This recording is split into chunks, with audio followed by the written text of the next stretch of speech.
విశాఖలో భాగస్వామ్య సదస్సు అంచనాలకు మించి విజయవంతమైంది. గత ఏడాది తొలిసారిగా జరిగిన భాగస్వామ్య సదస్సులో 4.25 లక్షల కోట్ల మేర అవగాహన ఒప్పందాలు జరగ్గా ఈసారి ఏకంగా ఆ విలువ 10 లక్షల కోట్లు దాటేసింది. ఈ 2 రోజుల భాగస్వామ్య సదస్సులో మొత్తం 665 అవగాహన ఒప్పందాలు చేసుకుని 22 లక్షల మందికి ఉపాధి అవకాశం కల్పించడానికి వివిధ సంస్థలు ఆసక్తి చూపాయి.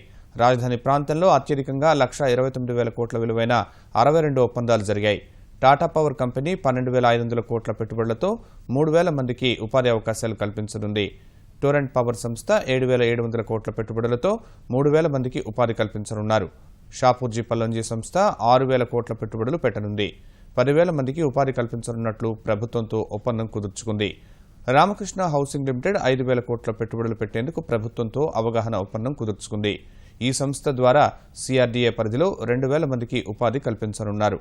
విఐటి ఏపీ సంస్థ 3,700 కోట్ల రూపాయలతో 3,300 మందికి ఉద్యోగాలు ఇవ్వనుంది. ఎస్ఆర్ఎం విశ్వవిద్యాలయం 3,378 కోట్ల పెట్టుబడులతో 6,365 మందికి ఉపాధి కల్పించనున్నారు. రచన సాయి ఇన్ఫ్రాటెక్ సంస్థ 2,500 కోట్ల పెట్టుబడులతో 15,000 మందికి ఉద్యోగాలు ఇవ్వనుంది.